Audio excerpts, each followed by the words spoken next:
Merci. Donc aujourd'hui, nous accueillons Christophe Vieux, qui est physicien, en fait, à l'origine physicien du solide, et qui qui est professeur à Toulouse,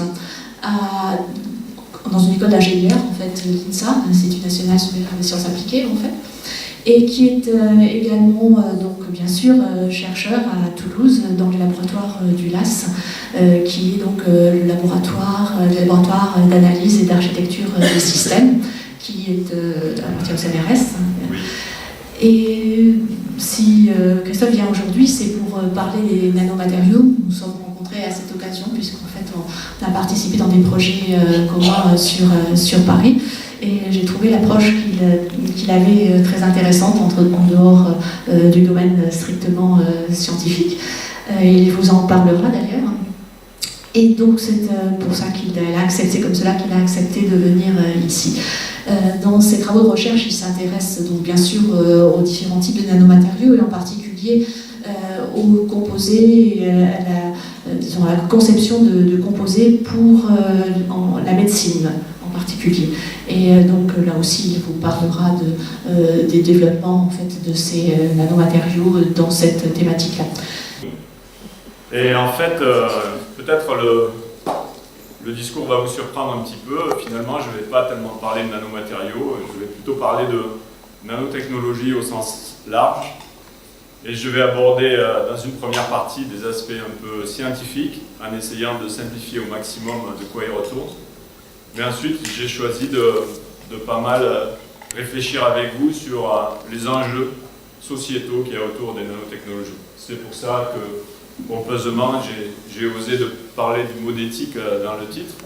Je m'excuse pour ce titre à rallonge. J'aurais pu effectivement choisir un titre beaucoup plus percutant. Et malgré la lourdeur de ce titre, je suis très ravi de vous voir aussi nombreux assister à la conférence. Donc ce matin, j'étais à l'enseignement à l'INSA de Toulouse, l'école où je professe, c'est ce qu'il faut dire. J'étais face à un amphithéâtre à peu près fourni comme cette salle, de jeunes gens qui m'ont écouté pérorer sur la physique. Et je dois dire que vous voir ce soir, c'est très différent pour moi en termes de public. Et j'ai beaucoup plus de trac en fait ce soir que je l'avais ce matin en face de mes étudiants. Alors, avant de démarrer, je voudrais d'entrée faire le contexte, pourquoi j'ai fait cet exposé, pourquoi j'ai choisi de l'aborder de cette façon. C'est que je voudrais vous parler de la vie moderne, certains disent même de la vie hyper moderne, c'est-à-dire on est passé au-delà de la modernité.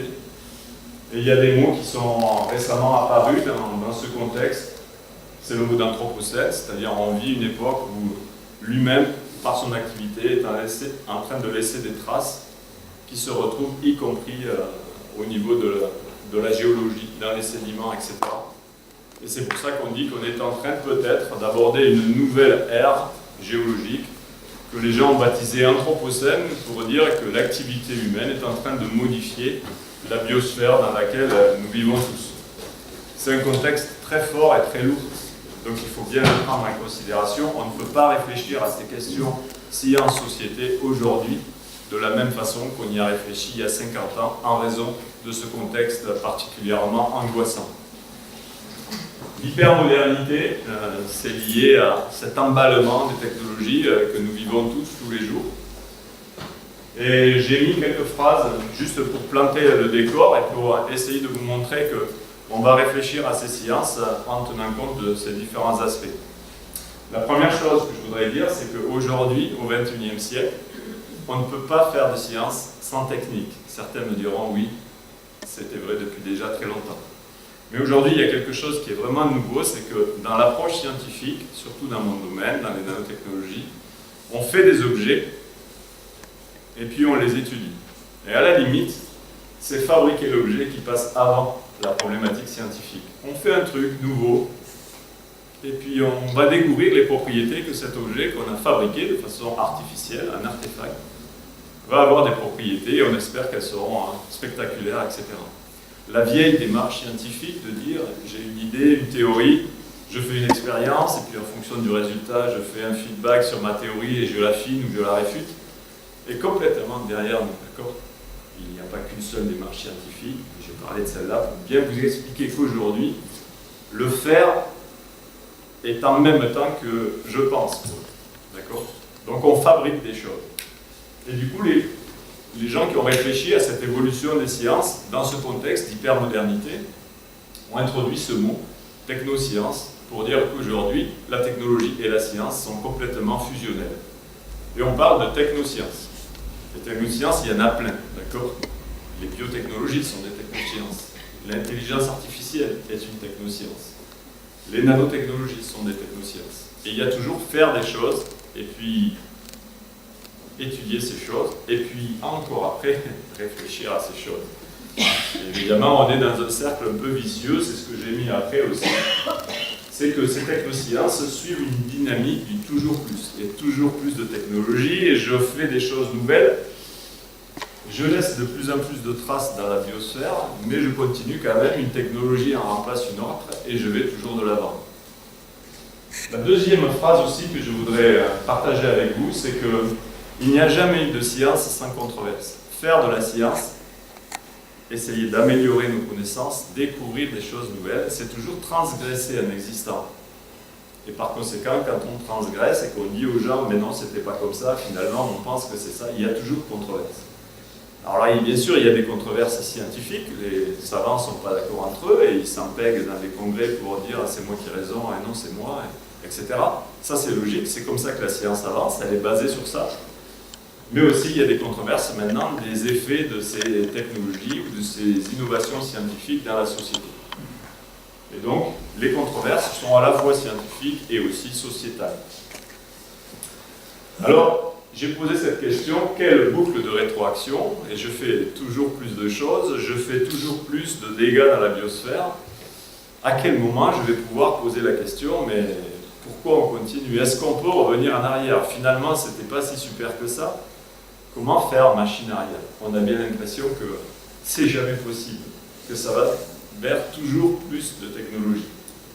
Donc, la question de comment on rétroagit, comment on se pose des questions, ces innovations technologiques, finalement, est-ce qu'elles ont fait progresser la société ou est-ce que c'était simplement des innovations? Point.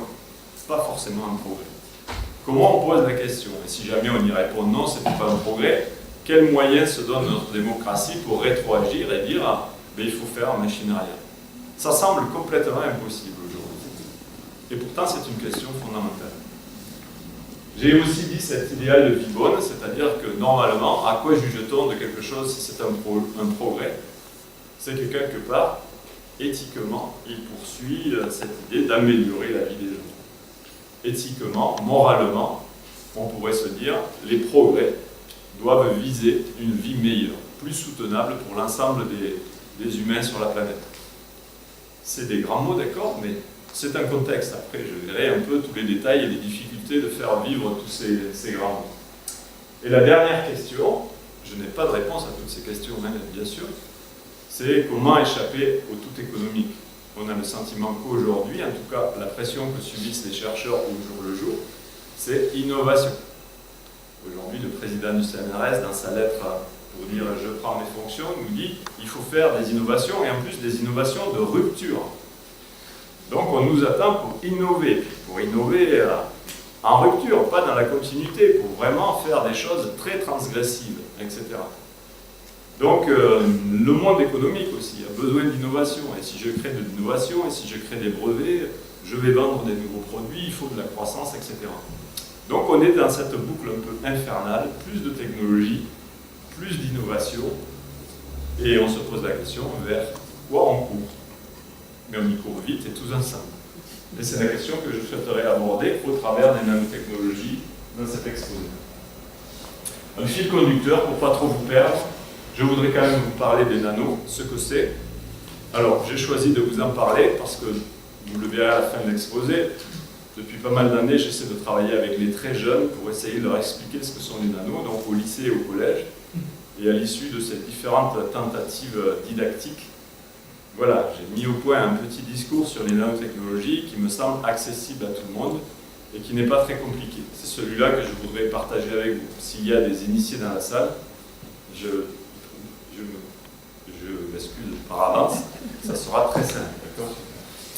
Ensuite, Je voudrais juste parler un peu de ma trajectoire personnelle vers l'éthique liée à ces nanotechnologies. On pourrait appeler ça la nanoéthique. Il y a un journal scientifique qui s'appelle NanoEthics Today, donc où on peut publier des choses sur l'éthique en lien avec les nanotechnologies. Donc c'est un sujet en soi. Je voudrais vous raconter comment j'ai décidé à titre personnel de faire des choses, d'agir, pas simplement de réfléchir. Donc j'ai monté différentes choses vers les écoles, j'en parlerai un petit peu, et essayer de faire non pas un comité d'éthique, qui me semble être un aboutissement de c'est bien, c'est pas bien, que c'est pas du tout ça que je veux faire, mais plutôt une cellule de réflexion autour de ces questions-là. Donc faire vivre la question, essayer de réfléchir, mais pas avoir forcément une vision normative de dire ça c'est interdit, ça c'est bien, ça c'est mal, etc. Qui est le rôle des comités, et je ne ramène pas le morceau pour ça, d'accord ? Après, je poserai la question des chercheurs et d'éthique. Est-ce que tous les chercheurs se posent des questions d'éthique? Je ne voudrais pas vous raconter le monde de oui-oui qui n'existe pas, d'accord?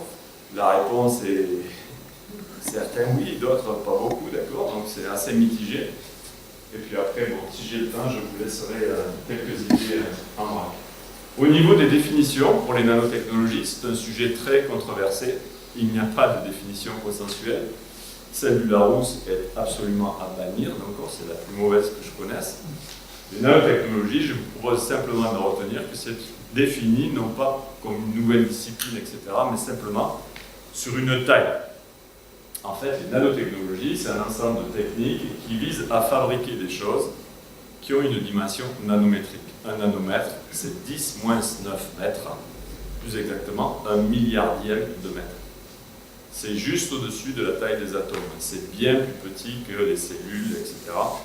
Et c'est dans le domaine donc, du milliardième de mètre. Pourquoi fait-on ça? Parce que d'abord, on sait le faire. Je l'ai dit, on fait et puis après on réfléchit. En fait, les nanos sont venus comme ça quand même. On avait des outils pour les faire et du coup on les a fait. Et on a essayé de comprendre ce qui se passait. Et on a vu que quand la matière est miniaturisée à une si petite échelle, elle présente des propriétés qui sont très différentes de la même matière à une échelle beaucoup plus grosse. Donc ça n'a rien à voir avec le millimétrique, avec le micrométrique. Les propriétés de la matière sont conventionnelles, on dit macroscopiques, mais quand on arrive au milliardième de mètre, tout change. Les propriétés sont complètement façonnées par la taille de l'objet lui-même. Alors on fait ça évidemment parce qu'on veut en tirer profit dans des applications, et c'est pour ça qu'on parle de nanotechnologie. Certains de mes collègues, pour éviter de parler des problèmes chauds, de controverses, disent que les nanotechnologies, ça n'existe pas. La seule chose qui existe, ce sont les nanosciences. Ouais. Quand quelqu'un vous parle de nanoscience, en fait, c'est qu'il veut juste vous parler de science, mais sans aborder tous les problèmes périphériques sur les nanos. On ne va pas refaire le débat nanoscience, nanotechnologie, mais retenez qu'on fait des choses, d'accord? On en fait beaucoup, et c'est très petit, et c'est tout l'enjeu de ce domaine. Je vous demande de retenir 5 idées de base pour comprendre les nanos, et vous allez comprendre pourquoi elles servent à beaucoup d'activités et beaucoup de disciplines scientifiques différentes. Quand j'ai dit les nanos, c'est 1 milliardième de mètre, eh bien ça veut dire que dans un mètre, je peux mettre 1 milliard côte à côte. Et si au lieu de le faire sur une longueur, je le fais sur une surface, 1 cm², 10 moins 2 mètres pour 1 cm, 10 moins 4 mètres carrés, je peux mettre énormément de choses nanométriques. Donc quand on dit que les choses sont en milliardième de mètre, ça veut dire que sur un petit objet, je peux en fabriquer énormément. Des milliards et des milliards. Donc dans le nano, tout est milliard ou milliardième. Milliardième parce que c'est petit et milliard parce que dans un objet tout petit que je vais pouvoir avoir sur moi, dans mon ordinateur, dans mon téléphone, dans mon frigo, etc., je vais pouvoir faire des milliards de trucs qui ont des fonctions. La deuxième idée, c'est que quand je fais un objet nano, la physique qui décrit les propriétés de cette matière est complètement bouleversée. On s'approche de la physique quantique et donc on a des bouleversements majeurs sur les propriétés de cette matière. C'est l'aspect qui est poursuivi dans les nanomatériaux pour faire émerger ces nouvelles propriétés. La troisième idée, c'est que quand je fais un objet nanométrique, il est fait d'atomes, évidemment, vous savez que toute la matière est constituée d'atomes, et quand je compte combien il y a d'atomes qui sont à la surface de l'objet par rapport au nombre d'atomes total de cet objet, eh bien un calcul simple me montre que plus l'objet est petit, et plus la proportion des atomes qui sont à la surface est grande. En effet, c'est pour ça que j'ai mis ce slogan, quand c'est nano, tout est à la surface. D'accord? Tous les atomes sont à la surface. Et ça va avoir des conséquences énormes, parce que les interactions de la matière avec l'environnement se passent à la surface. Les réactions chimiques se font à la surface. Et donc, si tout est surface dans les nanos, tout est hyper réactif. Et c'est aussi une propriété qui va être utilisée. La quatrième idée est très simple, si c'est petit, ça passe partout. Ça, c'est ce qui est utilisé dans la vectorisation des médicaments. On va faire des objets nanométriques qui sont tout petits, et dans le corps humain, ils vont se faufiler partout, ils vont rentrer dans les cellules, ils vont franchir les barrières biologiques, la barrière hémato-encéphalique par exemple, et ils pourront atteindre des organes qui sont très difficiles à atteindre avec d'autres molécules qui n'ont pas cette propriété-là de franchir ces barrières. Et la dernière idée, plus compliquée, c'est que si je regarde comment marche un organisme vivant, si je zoome, bien sûr, je vois les cellules. Il y a plein d'activités ici dans le laboratoire prestigieux qui sont autour de ces micro-organismes, de ces cellules. Mais si je zoome à l'intérieur des cellules, je m'aperçois qu'à l'intérieur d'une cellule, ce qui fait le boulot, c'est à l'échelle nanométrique. Le cytosquelette est nanométrique. Tous les petits moteurs biologiques qui font bouger les cellules, qui les font se contracter, ce sont des nanomachines en fait. Donc en fait, le vivant a déjà fait des nanotechnologies. Et elles sont magnifiques, super, extraordinaires. Et donc le vivant est nano. Si moi à côté je commence à faire des objets artificiels nano, on voit bien que ces objets artificiels vont pouvoir discuter avec le vivant. Et je commence à faire des interfaces entre la matière vivante et la matière artificielle. Okay? Je vais essayer d'illustrer ces 5 idées. La première est très simple à comprendre. Aujourd'hui, si j'ouvrais cet ordinateur, je ne vais pas le faire sinon l'exposé serait terminé, et que je prends le processeur qui est dans la carte mère, c'est un bout de silicium qui fait à peu près cette dimension-là. Aujourd'hui, je l'ai acheté à peu près 100 € ce processeur, l'ordinateur vaut un peu plus cher bien sûr, mais pour 100 €, Intel aux États-Unis m'a fabriqué un processeur qui contient 10 milliards de transistors, 10 milliards de portes qui font les 0 et 1 de l'électronique. Dans mon cerveau, on dit à peu près qu'on a 100 milliards de neurones. Sur la Terre, il y a à peu près 8 milliards d'habitants. Dans un processeur, on a fabriqué 10 milliards de transistors. Chacun est alimenté par 3 fils électriques. La source, le drain et la grille pour faire les 0 et les 1. Ça fait 30 milliards de fils électriques qui sont dessinés sur ce processeur et qui ne sont jamais pourvus. Vous imaginez la complexité de cette chose-là. Et c'est nanométrique. En effet, si vous divisez cette surface-là par 10 milliards, vous allez vous rendre compte que chaque petite porte qui est réellement fabriquée, qui est sculptée dans le silicium, occupe un petit carré dont le côté fait à peu près 20 nanomètres. Voilà pourquoi on parle de nanoélectronique. C'est un business énorme sur la planète. La fabrication des mémoires, des processeurs, parce qu'on a des dispositifs électroniques partout. Pourquoi vous devez changer d'ordinateur régulièrement? Parce que depuis 50 ans, tous les 18 mois, l'industrie de la maintenant nanoélectronique, diminue les dimensions. Et donc, comme je fais plus de portes, elles sont plus rapides et votre ordinateur est meilleur. Et votre ancien, qui marche toujours très bien comme avant, eh bien, il n'arrive plus à suivre les autres qui sont plus neufs et donc vous changez d'ordinateur. Et ça entretient le business de l'économie et qui est basé sur ce principe. On voit bien que c'est l'innovation qui fait la richesse économique de cette activité. Bon, c'est fascinant. J'ai fait un autre calcul très simple. J'ai pris le prix d'un processeur, 100 €, je l'ai divisé par 10 milliards et je me suis amusé à calculer quel est le prix d'un transistor qui fait 20 nanomètres. Ce petit objet artificiel, si vous faites le calcul, vous allez tomber sur 10 nano-euros. C'est une nouvelle unité que j'ai inventée juste pour bien faire comprendre une chose, c'est qu'à la fin, on fait tout ça et c'est pas cher. Cette complexité-là, vous l'achetez pour 100 €. Chaque petite pièce vaut 10 nano-euros, donc une unité, il n'y a même pas de pièce pour ça évidemment. Et on voit donc que le business aussi fait qu'on a mis en place des outils qui permettent de fabriquer ça de façon très compliquée et avec une production qui est industrielle, ce qui fait qu'on parle d'une production de masse. Tout un chacun peut se payer ces choses-là. Et on en a tous. Dans les ordinateurs, dans les téléphones. dans les voitures maintenant, etc. Il y en a partout. L'électronique est partout. Donc les nanos sont dans toute notre électronique. Voilà ce que le bilan des choses. On a réduit les dimensions, on sait les faire, c'est pas cher, on en met partout, on peut embarquer de la mémoire, embarquer du calcul dans plein d'objets nomades qui sont les téléphones, les ordinateurs et tous les objets connectés qui sont en train de nous envahir. Évidemment, l'industrie de l'électronique a envie d'en vendre toujours plus, d'accord? Et c'est pour ça qu'elle fait un peu le forcing, en tout cas, pour dire, ok, maintenant, on a tous un ordinateur, un téléphone, mais on peut mettre de l'électronique partout. Dans nos frigos, d'accord?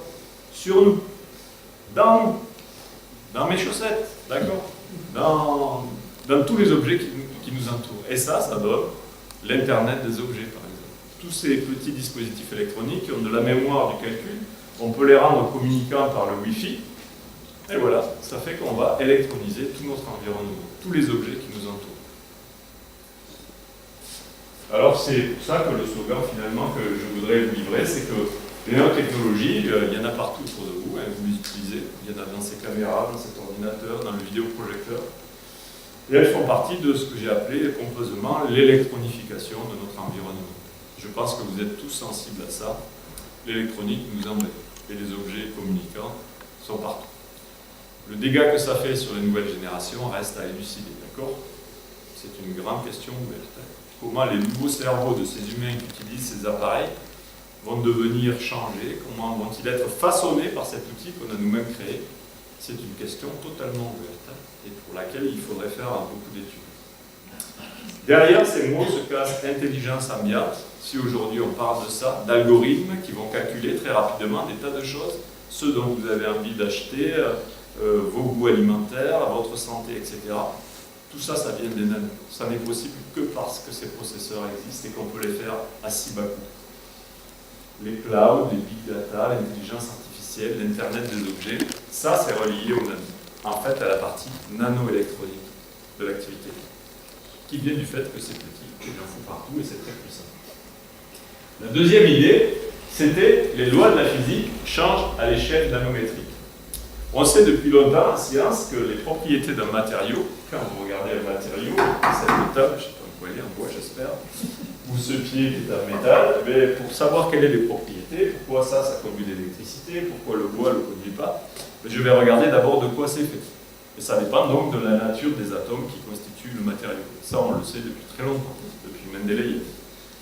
Après, au XXe siècle, les physiciens ont montré que la propriété d'un matériau, elle dépend aussi de la structure cristalline, c'est-à-dire comment les atomes sont arrangés les uns par rapport aux autres. C'est pour ça, par exemple, que le graphite, qui est un matériau qui ne contient que du carbone, est noir et il conduit l'électricité, et le diamant, qui ne contient que du carbone, donc les mêmes atomes que le graphite, est transparent, et il est un très bon isolant. On voit que les mêmes atomes, arrangés dans des structures cristallines différentes, vont avoir des propriétés radicalement différentes. Ça, c'est toute la physique du solide du XXe siècle. Et à la fin du XXe siècle, les nanos arrivent et on se rend compte que les propriétés de matériaux dépendent de la nature des atomes qui sont dedans, de l'arrangement de ces atomes, la structure cristalline, et de la taille de l'objet. Et ça, c'était pas forcément attendu. Je ne vais pas expliquer ça, ça fait appel évidemment à la physique quantique, etc. Mais je vous donne un exemple. Dans tous ces petits bouteilloux, qui sont en solution liquide, ont été dispersés des nanoparticules, donc des objets sphériques qu'on a réduits en dimension jusqu'à une échelle de quelques nanomètres, 3 nanomètres ou 5 nanomètres. Dans tous ces bouteilloux, le matériau est le même. Mais d'un bouteillou à l'autre, ce qui change, c'est simplement la taille des particules qu'on a mis dedans. Et vous voyez que optiquement, les solutions ont des couleurs totalement différentes. La couleur d'un objet dépend finalement de la taille. Quand vous réduisez un objet dans un moulin et que vous le réduisez en poudre, et que ça devienne des nanotrucs à la fin, eh bien les propriétés de ces nanograins sont totalement différentes de celles du matériau macroscopique. L'or macroscopique de Monaliens est jaune, des nanoparticules d'or dans une solution aqueuse sont plutôt roses. Okay, et tout va changer, pas que la couleur. La propriété mécanique, thermique, électronique, tout change. et c'est lié à la réduction d'animation. Ce qui est fantastique, c'est qu'en changeant la taille, j'ajuste les propriétés comme je veux. Je peux faire un bouteillou jaune, je peux le faire bleu, je peux le faire vert ou rouge. Vous voyez pour l'ingénieur ce que ça veut dire? Je cherche une propriété, j'ai plus besoin de me casser la tête à chercher le matériau qui aura cette propriété. Je change la taille, et c'est moi qui contrôle la taille, et j'obtiens la propriété que je désire. C'est ça le Graal des nanotechnologies. C'est ça qui fait triper les chercheurs en nanotechnologie, d'arriver à ajuster les propriétés simplement en contrôlant la taille de l'objet. Alors à quoi ça peut servir tout ça? Une idée qui émerge, c'est l'autre que je vous ai donné, que je vous ai déjà parlé, c'est que quand un objet est réduit à une forme de nano-objet, tout petit en dimension, tous les atomes quasiment, ou une très grande partie d'entre eux, sont à la surface. Et c'est à la surface que se font les échanges de chaleur, d'énergie, ou des échanges chimiques avec l'environnement. Ainsi, si vous faites un matériau qui est nano-divisé, eh bien, il y aura beaucoup de surface, et donc tous ces échanges vont être exacerbés. C'est ainsi que, par exemple, aujourd'hui, si vous voulez faire des batteries beaucoup plus efficaces, les batteries, c'est quoi? C'est de l'électrochimie. Il y a une réaction électrochimique à la surface d'une électrode. Si cette électrode est toute plate, bon, ça marche, comme une pile normale. Mais si la surface de cette électrode est nano-structurée, elle a une surface beaucoup plus grande et elle devient très très efficace. Et là c'est pareil, comme c'est nanométrique, milliardième, l'efficacité est multipliée non pas par 2, par 3, d'accord, par des facteurs énormes, des millions, voire des milliards, d'accord. Donc c'est toujours cette idée-là. Donc on peut faire des batteries avec des électrodes beaucoup plus efficaces. J'ai mis cet exemple aussi peut-être parce qu'il vous parlera. On voit un petit micro-organisme qui sert de détecteur à la toxicité là. Donc là l'idée c'est d'utiliser des nanoparticules pour dépolluer une eau. Alors si on met des nanoparticules qui sont toutes petites, qui se deviennent très réactives, et si la réaction qu'on a exacerbée est une réaction de dépollution, bien en répandant ces nanoparticules, on va multiplier l'efficacité de la réaction chimique et on va dépolluer très efficacement de l'eau.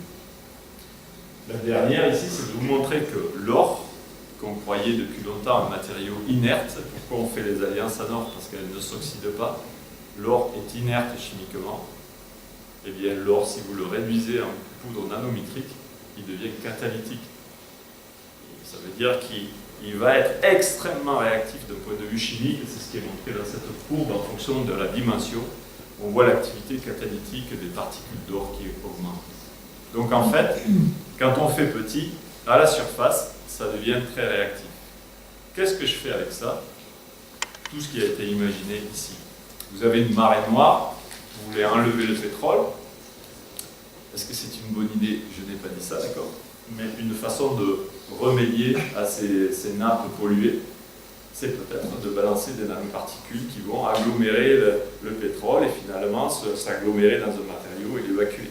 Vous pouvez dépolluer des sols, vous pouvez faire des batteries beaucoup plus efficaces et moins gourmandes en énergie, etc., etc. Il y a plein d'applications qui sont réellement intéressantes, hein, bien sûr. Mais il n'y a pas que ça. Je prends cet exemple aussi, il est assez symptomatique des nanotechnologies. On a découvert ces structures-là, on appelle ça des nanotubes. Tous les atomes qui constituent, vous voyez, ce long tube qui est creux, sont des atomes de carbone. C'est une nouvelle forme du carbone. J'ai parlé tout à l'heure du graphite et du diamant. Et voilà un nouveau nanomatériau. Comme c'est un cylindre creux, son diamètre est de 1 à 2 nanomètres. Sa longueur peut être micrométrique, millimétrique. Il peut être donc un très très long spaghetti. Et là, dans ce matériau, tous les atomes sont à la surface. Tous! Okay. Et à l'intérieur, c'est creux. Les nanotubes, ça catalyse tout ce que je vous ai raconté sur les nanos. Tout est en surface, donc ça peut être très réactif. À cause de cette structuration particulière, le nanotube est un super conducteur électrique, meilleur que tous les fils de cuivre qu'on connaît. Ce matériau-là est plus résistant que l'acier. Il est très très costaud. Okay. Il a un module de You, peu importe, qui est 10 fois supérieur à celui de l'acier. Il est plus léger que l'acier. C'est du carbone, c'est pas du fer. Aujourd'hui, si vous voulez faire un avion léger, qui ne consomme pas beaucoup, c'est sûr qu'il faut mettre ce type de matériau à l'intérieur. Il y a plein d'applications déjà pour les sportifs qui tapent comme des sourds avec des raquettes très très fort. Il ne faut pas que la raquette casse, que les cordes cassent. on a mis des nanotubes de carbone dedans qui sont légers, donc il peut taper très très fort et qui sont très résistants. Les cadres de vélo du Tour de France, ils ont des nanotubes de carbone, hein, rassurez-vous. Voilà. Alors, les nanotubes de carbone, c'est aussi un exemple de cette idée que tous les atomes étant en surface, les propriétés sont très très particulières. La dernière idée, c'est que les nanos se faufilent partout, et c'est ça qui a donné cette idée de vectoriser des médicaments. L'idée est très ancienne, donc on se réfère souvent à Paul Ehrlich, qui était un médecin, qui a eu le prix Nobel de médecine pour ça, et il avait introduit un truc un peu bizarre, il appelait ça la balle magique. Alors c'est un peu bizarre d'un médecin d'employer un terme aussi guerrier, d'accord? La balle magique, c'est... Bref, ça a été aussi repris par l'armée américaine en disant « find, fight and follow », c'est-à-dire vous trouvez l'ennemi, vous le tuez, vous fightez, et puis après, vous vérifiez bien qu'il est mort, d'accord? C'est une idée très guerrière. Lui, à l'époque, il voyait la lutte contre le cancer comme ça, de cette façon-là, d'accord? Je vais envoyer une molécule, mais plutôt que d'arroser tout le corps, qui va donner tous les effets secondaires qu'on connaît, eh bien, je vais faire en sorte que cette molécule elle se déplace dans le corps humain et elle atteigne uniquement la tumeur. Et que uniquement dans la tumeur, elle lâche la molécule qui va être thérapeutique. Et donc c'est cette idée-là, de la thérapie ciblée. Mais ça a pris corps avec les nanotechnologies. On fabrique des petits objets nanométriques. Ils peuvent être injectés dans la circulation sanguine. En raison de cette taille toute petite, ils sont capables de quitter la circulation sanguine, de passer à travers les cellules jointives de l'endothélium et de rentrer dans les organes. Il se trouve aussi que par un phénomène naturel qui est lié au fait que les vaisseaux sanguins ne sont pas fabriqués pareil dans une tumeur que dans le circuit sain, eh bien à force de tourner dans le corps et de quitter la circulation sanguine, au bout de quelques jours, ils vont se retrouver hyper concentrés dans les tumeurs. Et si à l'intérieur de ces nano-objets j'ai mis des médicaments, eh bien j'amène les médicaments uniquement sur la tumeur. Ces médicaments-là sont maintenant en phase clinique 3, certains sont déjà commerciaux, certains cancers sont déjà traités avec ce genre de vectorisation. L'idée là, ce n'est pas d'inventer une molécule médicamenteuse nouvelle. On utilise exactement les mêmes molécules qui ont été mises au point par l'industrie pharmaceutique. L'idée, c'est juste de les mettre dans une petite capsule nanométrique qui aura cette vertu de les amener sur la tumeur. Il y a eu plein de raffinements technologiques au niveau de la biochimie. On peut aussi décorer la surface, vous voyez, de ces nanoparticules avec les molécules en forme de Y, qui sont des anticorps, qui vont spécifiquement reconnaître des protéines surexprimées à la membrane des cellules tumorales et qui ne sont pas surexprimées à la membrane des cellules saines. Et ainsi, on va encore améliorer la surconcentration de ces objets sur les tumeurs. Les petits oui sous forme de ressort bleu, c'est d'autres molécules qui ont été inventées parce que les premiers essais ont été catastrophiques. Quand on injectait ces nanoparticules dans le sang d'un animal, en fait, son système immunitaire les reconnaît comme un truc étranger, et dans le sang, ils étaient déjà phagocytés et amenés vers la sortie par tout le système immunitaire. Et on a trouvé des molécules, quand on les met à la surface, qui font que le système immunitaire est bluffé. On dit que ce sont des nanovecteurs de médicaments furtifs, c'est-à-dire, effectivement, ils vont rester longtemps dans la circulation sanguine jusqu'à aller se concentrer sur la tumeur. Donc, l'idée qui est derrière les nanos, là, c'est que comme c'est petit, dans le corps humain, ça peut aller partout. Et je vous ai parlé tout à l'heure des nanoparticules, qui sont aussi toutes petites. Si vous imaginez maintenant des applications de ces nanoparticules pour, par exemple, la dépollution des sols ou des nappes phréatiques, etc., vous allez mettre ces nanoparticules partout. Si après, au cours de leur vie, vous les respirez, ou vous les ingérez, ou si elles traînent dans l'environnement, tout simplement, et qu'elles interagissent avec le vivant, elles sont capables de rentrer dans le vivant. Et c'est bien le même effet qui les rend intéressants, par exemple, pour soigner des maladies, qui les rend peut-être extrêmement nocives pour la santé humaine. D'accord ? Vous comprenez que cet effet, que c'est petit et que ça passe partout, c'est à la fois quelque chose d'intéressant pour cette application, mais c'est ça aussi qui est à l'origine de la toxicité des nanomatériaux. Et si on en fait de plus en plus, il faut étudier cette toxicité. Et c'est fondamental qu'il y ait des recherches qui s'adressent à cette question-là. La toxicité de ces matériaux est très compliquée à étudier. Je parle à des gens qui savent. Puisqu'en fait, ça dépend de la taille, de la forme de l'objet, ça dépend aussi de toutes les molécules qu'on a mis à la surface pour faire ci ou pour faire ça. Donc en fait, on ne peut plus dire, comme on disait avant, ce produit moléculaire, cette molécule est toxique ou cette molécule n'est pas toxique. En fait, la question là n'est jamais tranchée. Certaines formulations nano avec telle molécule et telle taille sont toxiques, mais la même formulation avec une taille légèrement différente et pas la même molécule n'est pas toxique, d'accord? Donc la réponse est beaucoup plus compliquée, d'accord? Et évidemment, il faut faire beaucoup d'études pour arriver à avoir la certitude que ces nano-objets puissent être tolérés par le vivant.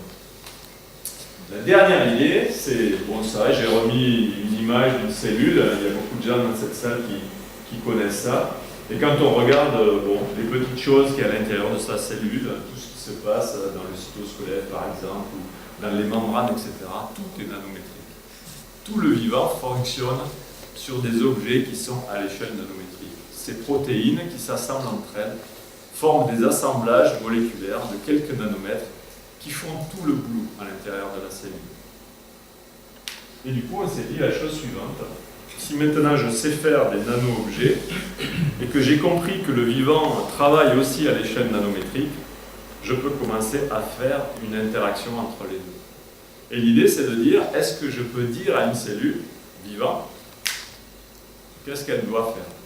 Qu'est-ce que je veux qu'elle fasse? Comme elle fonctionne à l'échelle nano, si j'ai bien réfléchi à quel nano je fais sur une surface, si cette cellule touche cette surface, elle va sentir les nanos que j'ai faits et elle va s'adapter à ça. Et si je ne suis pas trop bête, si je réfléchis comme un ingénieur, je vais pouvoir calculer qu'est-ce que je dois faire à l'échelle nanométrique pour que la cellule fasse exactement ce que je veux qu'elle fasse.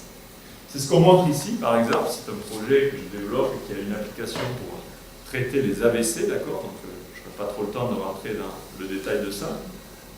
Les cellules que vous voyez sont des neurones humains. Donc les points bleus sont les noyaux et les longs filaments verts sont les extensions de ces neurones qui vont donner plus tard les axones qui vont faire les connexions neuronales. C'est posé sur une surface et on a fait des nanos sur cette surface. Ici, de ce côté-là, on a fait des nanos qui ont dit aux neurones, il faut aller dans cette direction-là. Et vous allez en mettre un là, un là, un là, un là, vous voyez? Ils ont fait le boulot. Après, on a changé. On a dit là maintenant, pour mimer l'architecture neuronale, il faut au contraire plus du tout être guidé. On a changé ce qu'on a mis sur la surface, ils ont réagi exactement comme on a vu. Et après, on a reguidé parallèlement avec un pas beaucoup plus serré. Vous voyez qu'on commence à avoir trouvé des astuces pour interagir avec les cellules vivantes. Et ça donne naissance à tout un champ d'activité énorme qui est l'interface entre les dispositifs artificiels et le vivant. On travaille aussi, par exemple, sur des électrodes implantables. Donc, ce sont des électrodes qui sont nanostructurées et qui sont destinées à être implantées dans le cortex, dans une région très profonde, pour faire de la stimulation électrique. Ça a été montré qu'effectivement, que ça permettait de stabiliser les mouvements incohérents de certaines pathologies neurodégénératives. Comment ça marche? C'est pareil. Chaque neurone à l'échelle nanométrique est connecté à un dispositif électronique et il y a des échanges électriques qui se font entre le dispositif que j'ai fabriqué et le neurone qui est en interaction avec ce dispositif. Certains commencent à parler donc, par anticipation, de BCI, Brain Computer Interfaces, c'est-à-dire justement faire une interface directe entre nos dispositifs électroniques artificiels et les neurones. Et les neurones, c'est le cerveau, et le cerveau, c'est la pensée, d'accord? Donc on commence à se mettre dans la transgression profonde et dans imaginer un futur dont je ne sais pas ce qu'il faut dire, d'accord? Mais en tout cas, en recherche, ce sont des choses qui sont étudiées et qui ont du sens, d'accord? Moralité, tout ce melting pot, tout ce cocktail est un peu explosif. Et il y a beaucoup de controverses qui sont nées autour des nanotechnologies. J'ai volontairement essayé de faire des choses un peu provocantes, d'accord? Mon but, c'est aussi de vous provoquer. Quelquefois, ne vous méprenez pas sur mon discours. Des fois, je vais faire l'apologie de choses, pas parce que je pense qu'elles sont très bien, mais simplement pour essayer de vous faire réagir. Ici, le premier, c'est la nanoélectronique. C'est cette histoire qu'on va mettre de l'électronique partout, que tout sera connecté, que vos données personnelles seront dans un réseau et que on ne sait pas trop où elles seront finalement, qui va les exploiter, etc. Et on est dans le syndrome donc bien connu du Big Brother, donc George Orwell, 1984, le roman que tout le monde connaît, eh bien c'est ça, la personne qui surveille tout le monde. Donc la liberté individuelle, c'est la grande question qui est derrière toute cette chose-là. Les nanomatériaux, on en a parlé, la grande question autour des nanos, c'est leur toxicité. Parce qu'ils sont petits et qu'ils peuvent interagir avec le vivant au plus intime des cellules de ces organismes vivants. La troisième question qui est liée à la nanomédecine, c'est qu'aujourd'hui, grâce aux nanotechnologies, on a mis au point des procédés pour séquencer le génome d'un individu. Vous savez qu'en 2001, on a annoncé pour la première fois le séquençage du génome. Ça a coûté assez cher et on avait pris une personne, une sorte de soldat inconnu, si je peux l'appeler comme ça, et on a séquencé tout son génome. Okay. Là, ce dont je parle, c'est pas ça du tout. C'est-à-dire que vous, on vous prend un peu de cellules dans votre bouche ou d'un coton-tige, ou vous crachez dans un mouchoir, peu importe, et on va, à partir de ce prélèvement, vous séquencer à vous. Et pour un coût qui est maintenant autour de 1000 euros. 1000 euros, c'est cher, c'est pas cher, peu importe. Mais ça veut dire qu'il y a des gens qui se font séquencer s'ils ont 1000 euros à dépenser. Pourquoi le font-ils? Parce que ce qui est promis derrière ces séquençages, c'est qu'on fait croire aux gens que les gènes ils disent tout d'un individu et que par conséquent, on pourra leur dire plein de choses, quoi. Voilà. Est-ce qu'ils sont bien avec la personne avec qui ils sont en couple? Parce que si les gènes ne sont pas tout à fait bien, ça ne va pas le faire. Quelles maladies ils auront demain, de quoi ils vont mourir, etc. On peut leur faire rêver des choses folles. Et évidemment, on peut les identifier à coup sûr à chaque fois. Si vous avez vu Bienvenue à Gattaca, okay, c'est ça. C'est ce monde-là dont on parle ici. Ensuite, il y a cette histoire des implants. On commence par les nanos à dicter aux cellules qu'est-ce qu'elles doivent faire. Et ça a donné naissance à ce qu'on appelle donc la médecine régénérative. Les médecins travaillent avec des cellules souches qui sont capables de se différencier pour refaire des tissus fonctionnels, voire des organes. Et ils se sont aperçus que ces cellules souches toutes seules, il était très difficile de leur faire comprendre qu'est-ce qu'elles devaient faire, comment elles devaient s'agencer, quel organe elles devaient faire. Par contre, ces cellules souches plus des nanos qui leur expliquent, comme je l'ai montré pour les neurones, eh bien ça a l'air de prendre compte. Et donc en fait, par les nanos, l'humain conçoit aussi qu'il va se réparer. Et on voit derrière ça arriver un humain qui est une sorte d'ensemble de sous-éléments, comme une machine, et que je pourrais remplacer les pièces détachées ad vitam. Ok? Je provoque, hein. Ça n'existe pas tout à fait encore, ok?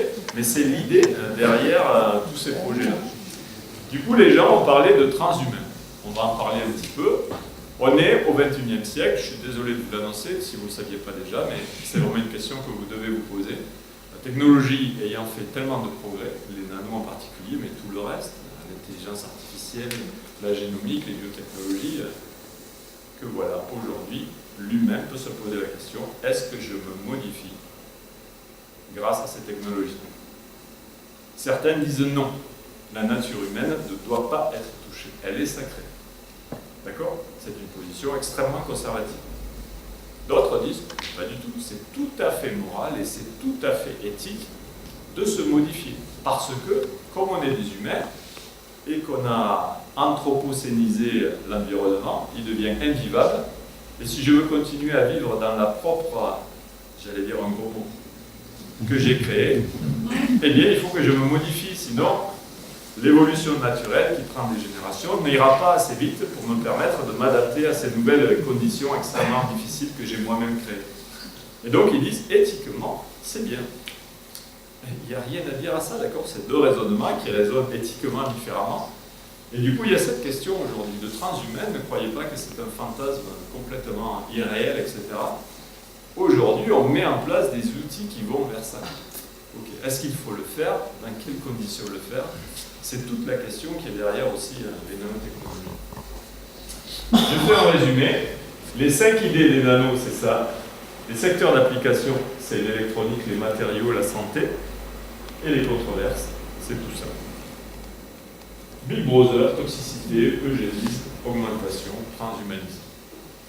Il y a plein d'autres questions périphériques, c'est juste pour vous donner le champ complet et toutes les controverses.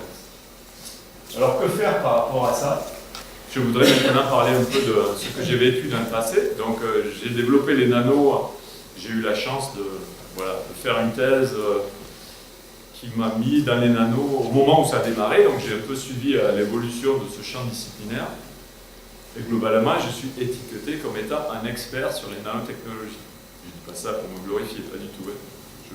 Je vous dirais justement que c'est pour moi une tare énorme d'être étiqueté comme un expert sur les nanotechnologies. Parce que du coup, évidemment, quand on a besoin de dire quelque chose sur les nanos, on me convoque et on me met en posture d'expert. Donc, les gens se posent des tas de questions sur les nanos. Est-ce que c'est bien, est-ce que c'est pas bien, est-ce que c'est toxique, est-ce que c'est pas toxique? J'en sais rien, personne ne sait, d'accord? Il faut que vous compreniez que les technosciences, elles sont porteuses d'incertitudes. Personne n'a de réponse à ça. On sait comment l'étudier, on a une approche rationnelle, scientifique, basée sur la justification, mais on n'a pas toutes les réponses, d'accord? Et pourtant, comme on est expert, ben on va écouter l'expert. Alors, c'est toxique ou c'est pas toxique? Et voilà, ça devient un syndrome. Quand vous êtes dans une salle, donc ça m'est arrivé, une MJC, où vous avez des gens qui sont anti-nano, qui vous considèrent comme un expert, d'accord? Le débat est très difficile, d'accord? Donc il faut dépasser cette chose-là. Je trouve qu'en France, sur ces questions d'incertitude liées aux évolutions scientifiques, on convoque trop d'experts, on attend trop des experts. Je ne dis pas qu'il n'en faut pas, d'accord? Il ne faut pas que n'importe qui dise n'importe quoi sur ces technosciences. Mais il faut que vous compreniez que le chercheur n'a pas toutes les réponses et qu'il y a toujours une part d'incertitude dans ces activités. Le débat sur les nanos en France a été à un moment donné un petit peu chaud. C'est un peu retombé comme un soufflet maintenant.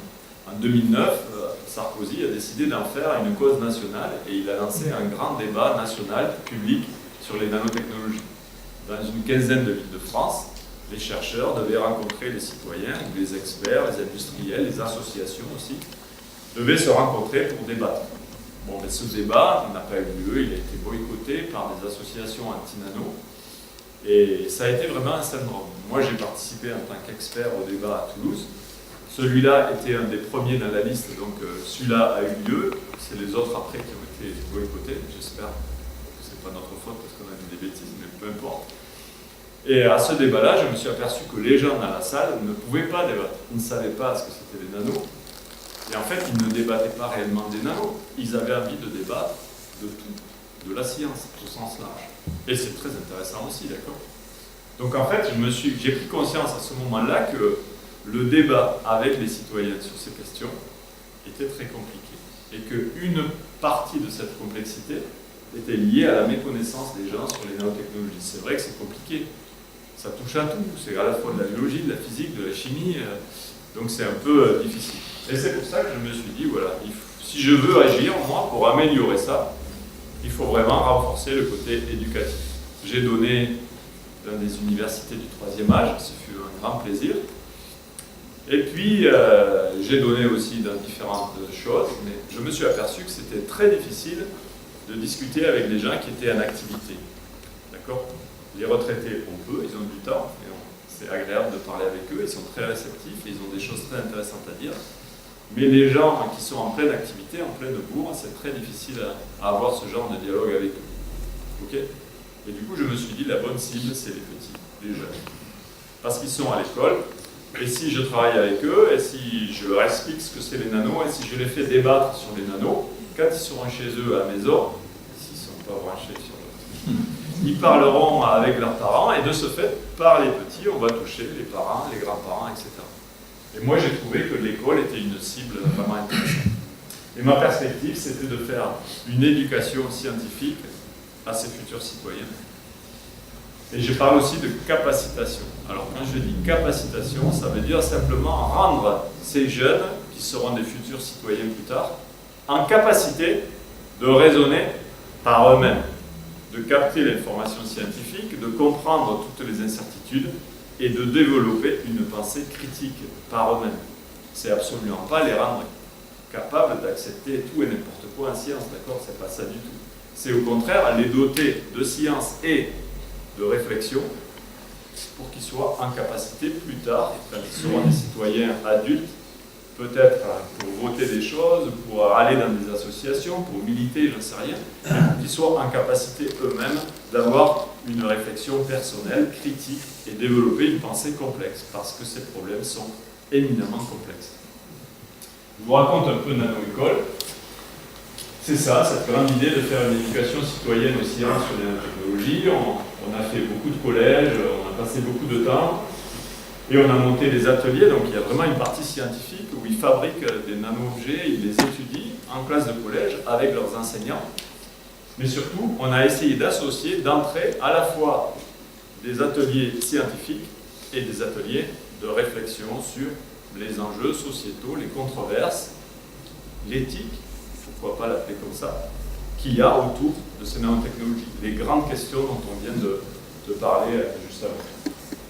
Ça marche très bien. Je vais un peu avancer sur ça. Ça, c'est ma collaboratrice qui est une professeure en sciences de l'éducation à Toulouse qui m'a aidé à monter aussi la partie débat et puis éthique autour des nanotechnologies. Moi, j'assurais quand même beaucoup la partie scientifique. Et on a essayé d'aller vers ça, c'est-à-dire de mettre les collégiens comme si c'était des citoyens enquêteurs qui allaient enquêter sur les nanotechnologies, essayer de comprendre ce que c'est et puis se forger leurs propres opinions, et puis essayer de développer chez eux une pensée critique ou une pensée complexe. Ça marche très bien. Je vous montre par exemple ce qu'on fait. À la fin de 30 heures d'enseignement, c'est un processus assez long, donc on a mis beaucoup de temps et on a construit ça avec les enseignants. Alors les enseignants, c'est physique, chimie, SVT, mathématiques, techno, français, espagnol, anglais. C'est tout un collège qui participe à ce genre d'activité. Ce n'est pas que des sciences à proprement parler. Et on arrive à la fin de tout ça à leur dire maintenant on va débattre. D'accord ? Alors pour débattre, il faut d'abord qu'ils fassent une enquête, etc. Et il faut aussi leur amener une question sur laquelle débattre. On ne peut pas débarquer comme ça chez les collégiens en leur disant on va débattre sur les nanotechnologies. C'est ce que Sarkozy avait essayé de faire avec la nation. On va débattre sur les nanotechnologies. C'est une question qui est tellement compliquée que personne n'a envie de débattre sur ça, on ne sait pas trop ce que c'est. Donc il faut poser une question précise. Nous, on a choisi de les mettre face à des cas concrets. Par exemple, ça existe, d'accord, c'est sur Internet, c'est un site, ils vous font des tests génétiques pour un prix qui est très raisonnable, 100 €, et ils vous disent tout ça. D'où vous venez? Qui sont vos ancêtres? Est-ce que vous avez une ascendance juive? Voilà, si vous êtes né de parents inconnus, ils vont vous dire des tas de choses. Ok. Donc, on essaie dans l'enquête de les mettre face à des trucs. Waouh, quand même, qu'est-ce que c'est? Il y a ça aussi.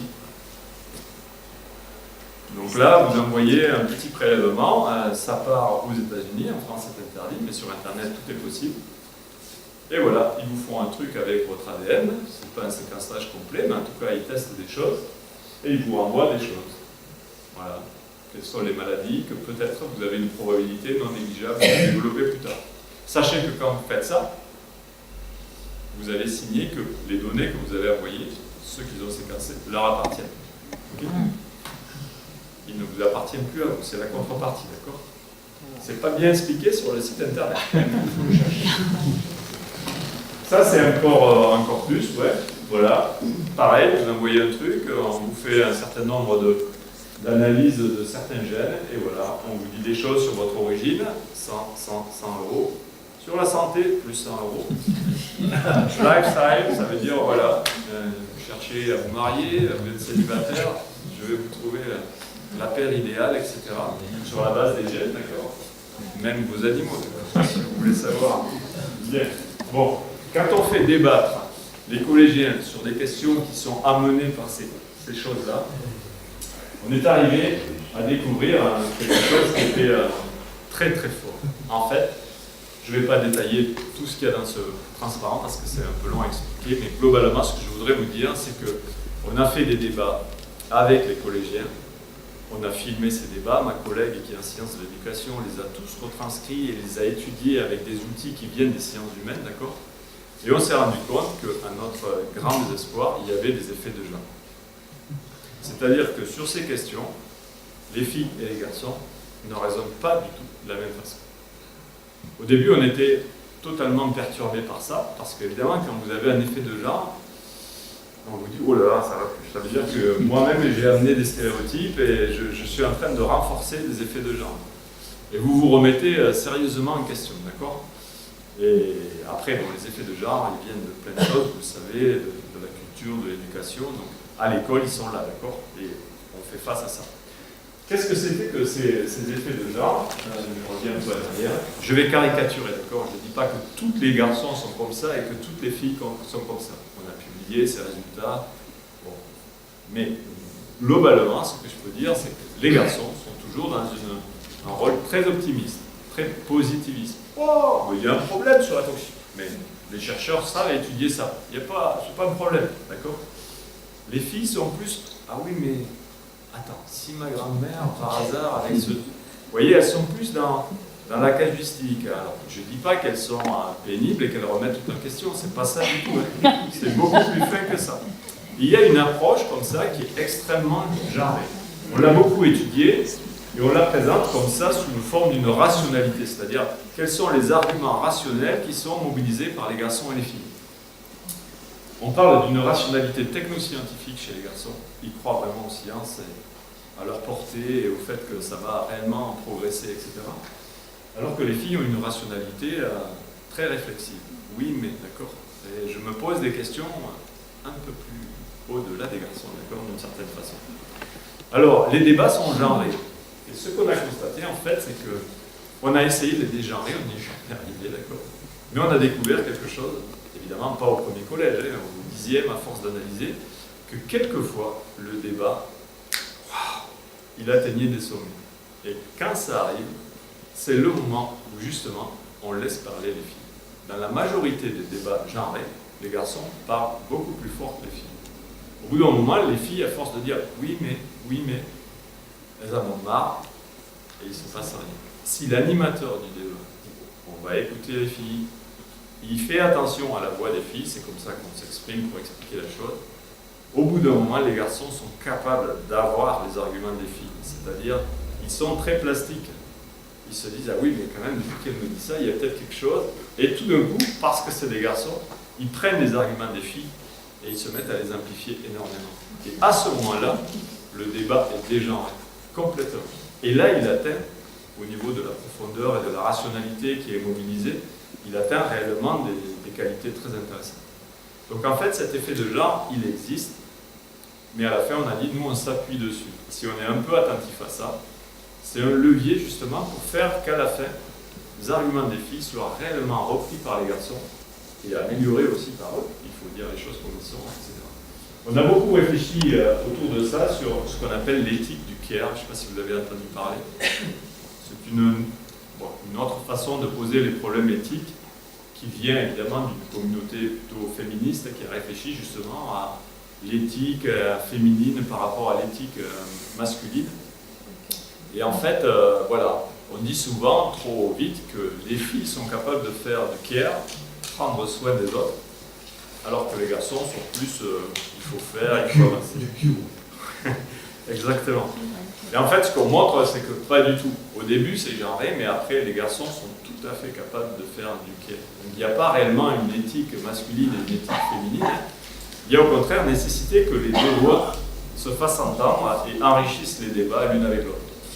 Donc, c'était un résultat intéressant qu'on a publié. Et, bon, c'est à travers ce projet où on racontait cette histoire de care et de nano-école que j'ai eu l'honneur de rencontrer Anne-Marie, qui m'a gentiment invité à voir.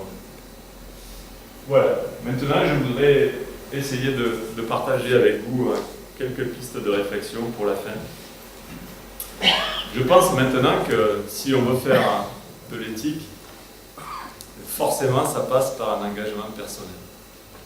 Réfléchir à ça, il ne faut jamais se reposer sur les autres. Chacun, à son niveau, dans les actions de sa vie de tous les jours, il doit avoir un engagement personnel sur ces questions. Donc c'est bien beau de réfléchir à l'éthique, etc., mais à un moment donné, il faut s'emparer du sujet et dire « moi aussi, je dois me poser ces questions-là » et me positionner, d'accord? Donc c'est très important. Et je pose donc la question maintenant, les chercheurs. Alors, est-ce que les chercheurs font de l'éthique, pensent à l'éthique? Quand ils font leur machin, leur bidule, quand ils fabriquent avec les technosciences des trucs nouveaux, est-ce qu'ils font que, voilà, de la transgression et essayer des trucs nouveaux pour le plaisir, faire de la techno nouvelle pour la technologie, ou est-ce qu'ils pensent réellement aux impacts, aux conséquences, etc. Et se poser des questions sur le long terme, sur la soutenabilité du monde, sur ce que j'ai appelé dans la première diapositive, la vie bonne. Est-ce qu'on va vers une vie meilleure avec le temps? Eh bien, la réponse est très mitigée. Voilà, globalement, moi je suis un peu impliqué dans l'éthique, donc j'essaie de mobiliser mes collègues chercheurs pour dire allez-y, l'éthique est à la portée de tout le monde et il faut tous se poser ces questions-là.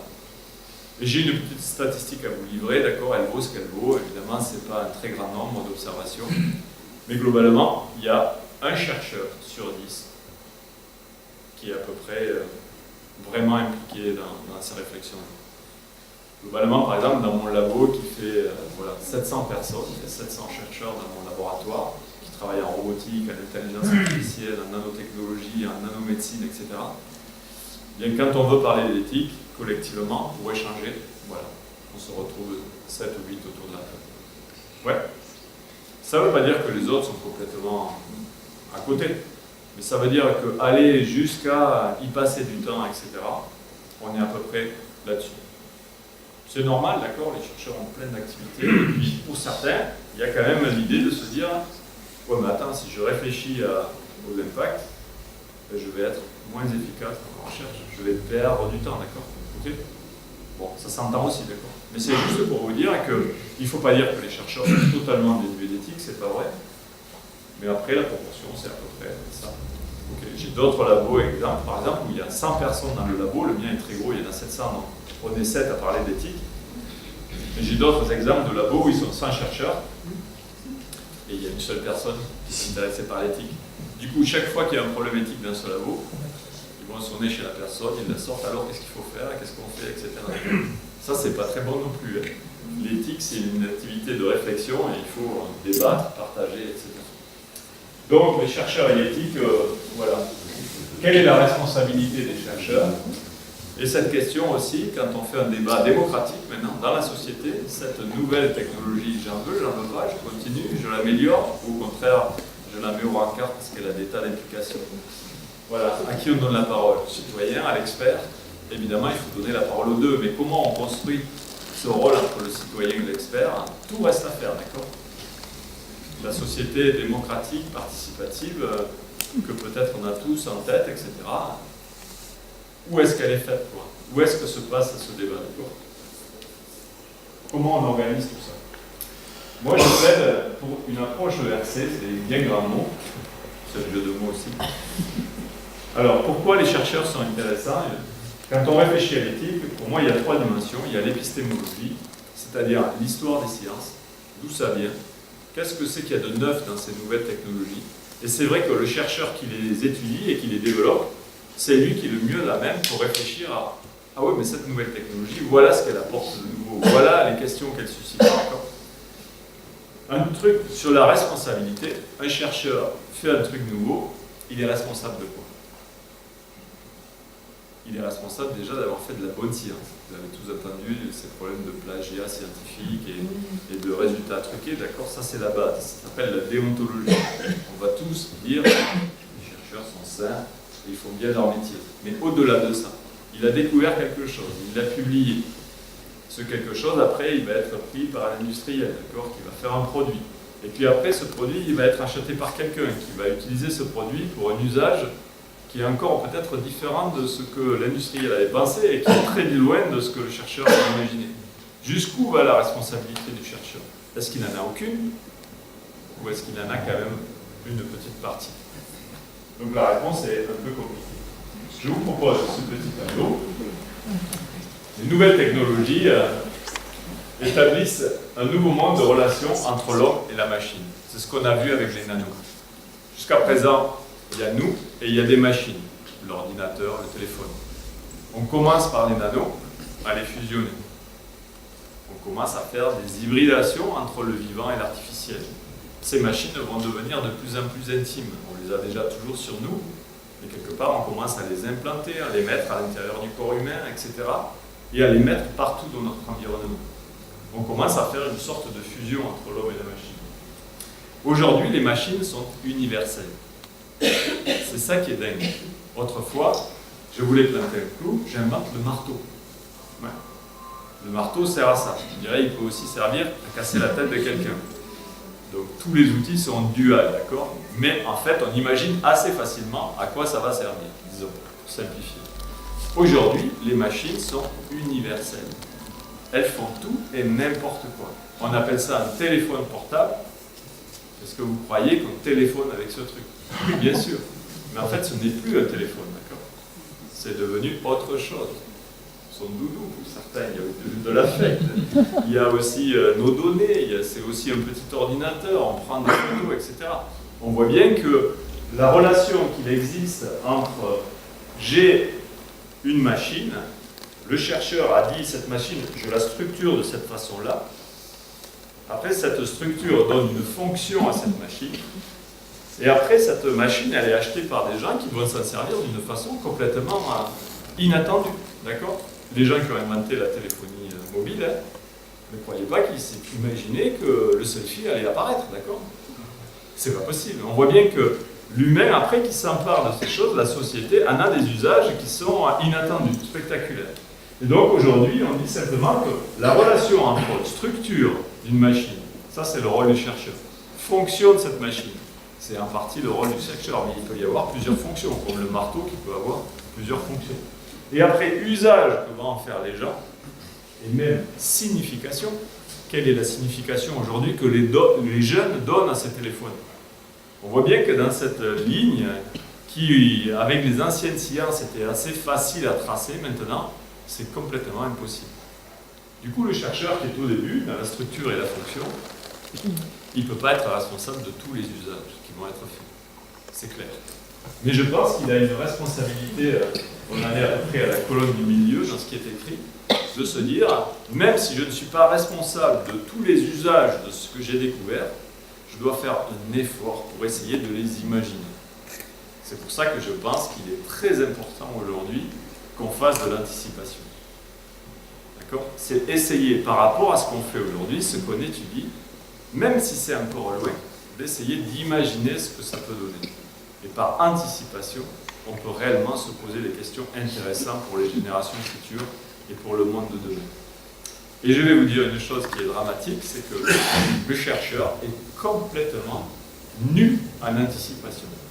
Le chercheur, il a été formaté depuis petit pour faire des calculs vachement sophistiqués, pour avoir une approche rationnelle, pour faire de la justification, etc. Et tout d'un coup, on lui demande « Ah ouais, mais tu dois aussi imaginer. » Imaginer, c'est l'imaginaire, d'accord?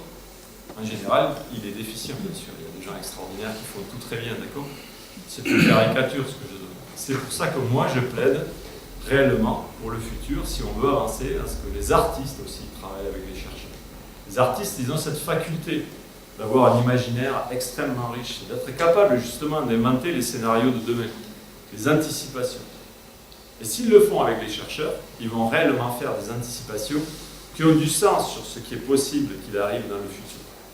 Et à ce moment-là, ces anticipations sont réellement un très bon moyen pour réfléchir à ces questions de progrès et éventuellement pour faire cette boucle de rétroaction sur, finalement, quand je pense à ce que j'ai vu dans ce truc anticipatoire, le chercheur en plus me dit « ouais, ça risque d'arriver », je me dis « non, il faut peut-être faire attention, etc. » En gros, c'est tout ça qu'il y a dans ce transparent. Et voilà comment moi je vois la responsabilité du chercheur. C'est très idéal, c'est très utopiste. Là, je fais un peu un travail de militant. En tout cas, c'est sur ce chemin-là que moi, je me suis engagé. Et je voudrais essayer aussi avec vous de déconstruire quelques concepts. Quand on réfléchit au nano ou aux technosciences, la médecine nous a appris à réfléchir en termes de bénéfices et de risques. En médecine, tous les médicaments ont des petits risques, d'accord? Et on va juger on le prend pas, ou on l'administre, etc. Si évidemment les bénéfices sont supérieurs aux risques. Sur les nanotechnologies, quand toutes ces choses-là sont arrivées, les sciences humaines ont réfléchi à cette notion d'acceptabilité. Jusqu'où on est prêt à accepter quelque chose. L'acceptabilité sociale. C'est un terme que je n'aime pas du tout, d'accord? Il se trouve que la société a un seuil d'acceptabilité qui est très très bas. C'est-à-dire on accepte tout et n'importe quoi. D'accord? L'innovation, nos jeunes en sont friands, d'accord? Et si on peut acheter un truc qui fait ci, qui fait ça, on ne se pose pas beaucoup de questions et on va consommer. Malheureusement, c'est comme ça. On a un seuil d'acceptabilité qui est très très bas. On accepte un peu tout et n'importe quoi, il s'agit que ça soit nouveau. Par contre, personne n'a réfléchi au seuil d'inacceptabilité. On a un seuil d'inacceptabilité qui est très très bas. Avant de se dire, je vais revenir en arrière, arrêtez ça parce que c'est trop néfaste, réfléchissez à combien de dégâts il faut, combien de morts, combien de catastrophes et combien de scandales il faut avant qu'on se dise on arrête. Et donc moi je pense que c'est beaucoup plus intelligent de réfléchir à l'inacceptable que de réfléchir à l'acceptable. Dire que de quelque chose que c'est inacceptable, c'est très fort encore. Alors qu'on est prêt à accepter un peu n'importe quoi par coutume et par évolution progressive. La convergence, je n'aime pas du tout. On dit c'est nanotechnologie, c'est technosciences, elles convergent. Elles convergent vers un but ultime. Okay, on a l'impression que tous les scientifiques vont dans la même direction. Et on les a mis comme des bons soldats et on leur a dit allez-y, allez-y. D'accord? C'est ça. C'est dans tous les discours, des politiques, des financements de la recherche, etc. Le chercheur, il n'est jamais convergent. C'est pas vrai. Il part tous azimuts, d'accord? Il y a un truc qui l'intéresse là, un truc qui l'intéresse là. Donc moi je dis il faut parler de divergence plus que de convergence. D'autres mots qui me font frémir, bon, les experts, je vous ai déjà parlé de ça. Aujourd'hui, dans tous les appels d'offres sur les recherches, il faut faire de l'intelligence. L'intelligence ambiante. Posez-vous des questions. Qu'est-ce qui est vraiment intelligent dans cette intelligence ambiante? Le smart. Il faut faire des trucs smart. Ouais, le chercheur, quand il écrit un projet aujourd'hui, il doit dire en quoi son projet est smart. Élégant. Le green, il faut faire vert, absolument vert. Des fois on fait des trucs verts, quand on analyse vraiment dans le détail, mis tout bout à bout, c'est pas si vert que ça, d'accord? Mais ça a une apparence de vert, d'accord? Il faut faire du safe. Donc dire, ouais mais non, ne vous posez pas de questions, c'est pas dangereux, c'est safe, c'est sain, c'est sûr. Parce que dans le calcul que j'ai fait, en fait, tous les risques sont évacués, d'accord? Bon, c'est des mots qu'on voit partout et finalement, je voudrais aussi vous dire que tout n'est pas calculable. Quand aujourd'hui Google essaie de vous proposer, parce que vous êtes en train de surfer sur Internet, d'acheter tel ou tel produit, qu'est-ce qu'il a fait? Il vous a calculé. Sur la base de toutes les traces que vous avez laissées, etc., Google a commencé à se forger l'image qu'il a de vous. Il vous calcule et il va vous proposer quelque chose. Tous les programmes d'intelligence artificielle, ils sont basés sur ça maintenant. Je vais prendre les données des gens et je vais commencer à comprendre comment ils raisonnent, qu'est-ce qu'ils veulent, etc. Je vais faire des gros paquets. Je vais faire des moyennes. Tiens, cette personne est allée tant de fois sur ce titre et sur celui-là, ça veut dire qu'en moyenne, il est comme ça. Je le calcule. Eh bien, moi, je prétends que un être humain n'est pas calculable. Un être humain est totalement irrationnel. Et l'intelligence artificielle, c'est faire croire aux gens qu'on est capable de calculer un humain, de calculer sa pensée. Je n'y crois pas du tout. Et je pense qu'on est dans le monde du calcul. Derrière tout ça, il y a calculer les individus. Je m'arrête juste en vous disant pourquoi j'ai mis 7 trucs à la fin. J'adore Saint-Pé, il fait des dessins extraordinaires. Quand on réfléchit à ces questions, tout est compliqué, tout se complique. Ce qui me plaît dans ce dessin, c'est que le train, pour moi, symbolise les technosciences. Il avance.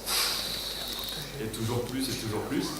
Et puis il y a un individu là, je ne sais pas qui c'est, ça peut être un citoyen, un chercheur, j'en sais rien. Lui, il a fait son jardin et il est en train d'arrêter le train des technosciences. Ce qui est intéressant dans ce dessin, c'est que on voit que les passagers qui sont dans le train des technosciences, finalement, se disent oh, tiens, qu'est-ce qui se passe? Donc ils commencent à se poser des questions de tiens, pourquoi le train est arrêté? Et puis évidemment, il y a les politiques qui commencent à se dire oh là là, il faut que j'aille convaincre à la personne que c'est pas bien ce qu'il fait et qu'il faut laisser passer les trains. Et en fait, symboliquement, c'est très compliqué d'arrêter le train des technosciences. Et il faut qu'on soit tous un peu les jardiniers qui, en tout cas, essayons de le ralentir pour poser le maximum de questions autour de tout ça. C'est pour ça que partout où je parle à mes collègues chercheurs, parce que le plus souvent quand même je suis dans des conférences avec mes collègues chercheurs, je leur dis qu'il faut qu'ils s'engagent, qu'ils introduisent de l'éthique ou de la réflexion dans leur recherche. que bien sûr, l'éthique, on peut la compliquer, on peut dire c'est de la philosophie morale, et puis c'est des sciences humaines, et c'est très complexe en soi, donc les chercheurs ne sont pas tellement outillés pour le faire. En fait, l'éthique, quand on se pose des questions de fond, on peut en parler d'une façon totalement non savante et à mon avis très intéressante. Bon, j'essaie de faire ça un peu autour de moi avec les gens qui sont intéressés, et je dis que parler d'éthique et de science, c'est accessible à tout le monde, et ça ne doit surtout pas être monopolisé que par les chercheurs, et comme je l'ai dit, que par les hommes, parce qu'on a vu que la voix des filles sur ces questions était vraiment très importante, et pas que des scientifiques. C'est pour ça que ça vous concerne tous. Et je vous remercie de votre attention.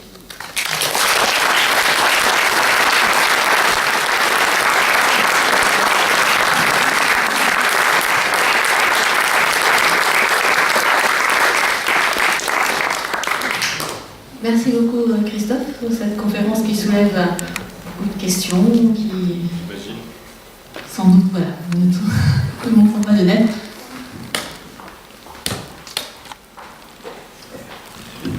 Et par la voie du transhumanisme dont vous avez parlé, est-ce qu'on peut penser un jour accéder à l'immortalité?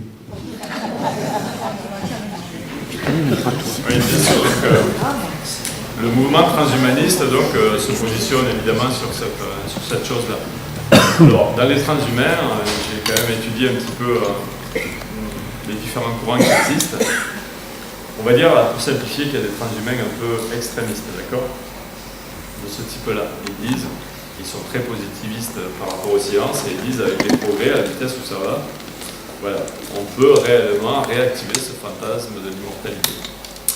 J'ai déjà entendu des conférences où le conférencier démarre, des conférences que vous allez trouver sur Internet où il y a beaucoup de pression. Le conférencier qui est un peu, voilà, pas transhumain, mais en tout cas de ce type-là, vous dit, voilà, dans cette assemblée aujourd'hui, voilà, parmi vous, il y aura à peu près 100 personnes qui vivront au-delà de 1000 ans.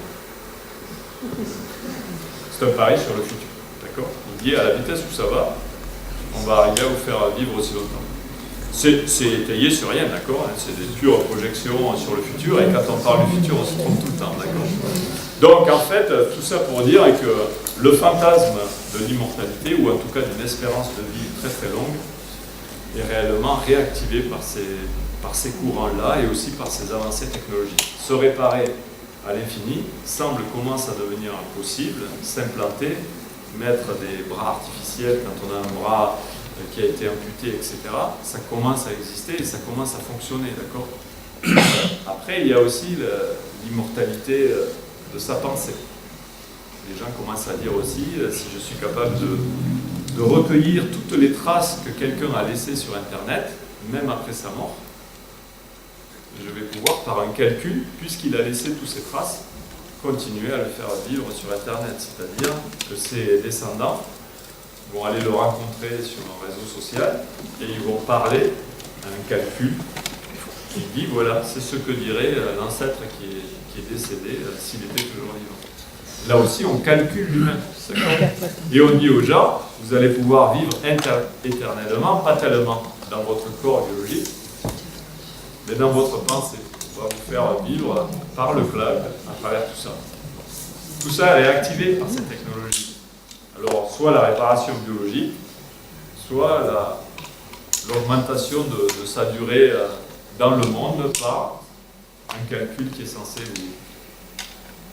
vous représenter. Okay. Là, une fois de plus, je pense que l'humain n'est pas calculable.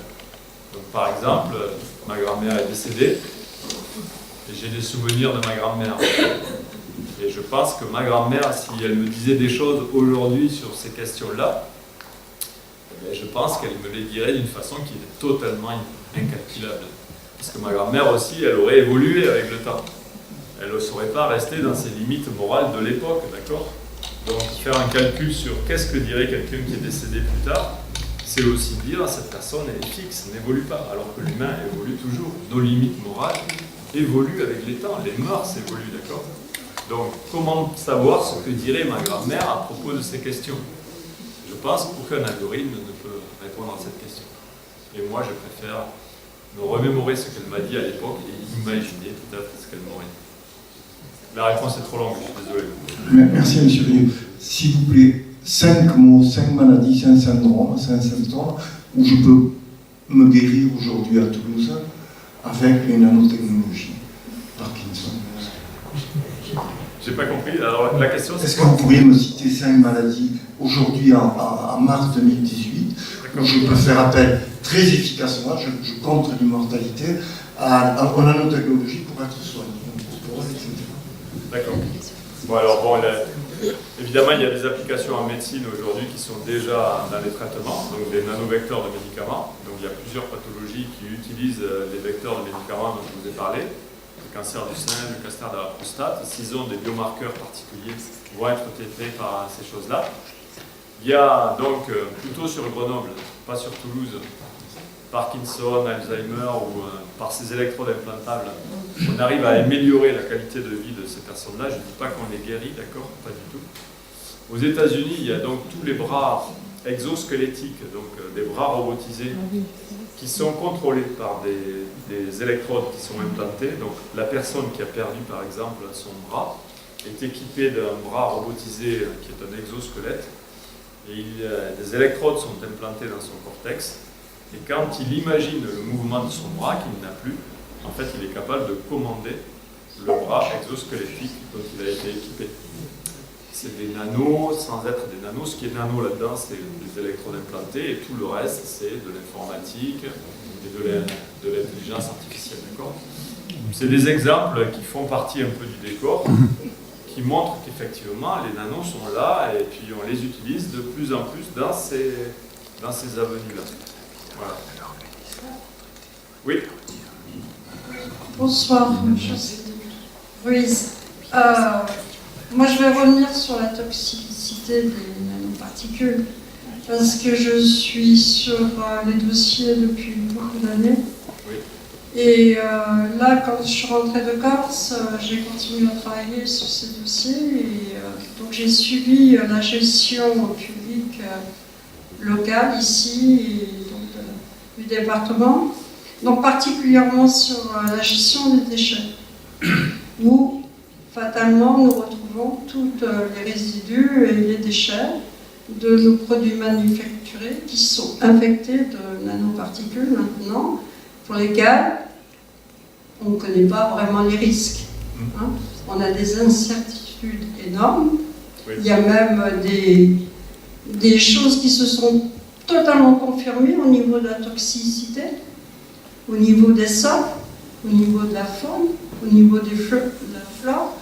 Et particulièrement, c'est que on parle de nano, donc elles sont beaucoup plus petites que nos cellules, et donc sont introduites à notre insu dans notre organisme.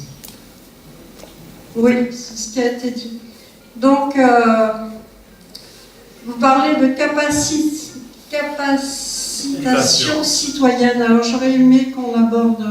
Vous êtes passé très vite, vous avez parlé de la responsabilité des chercheurs, mais moi, en tant que citoyenne, je me dis, j'habite sur quelle planète, j'ai beau en parler autour de moi.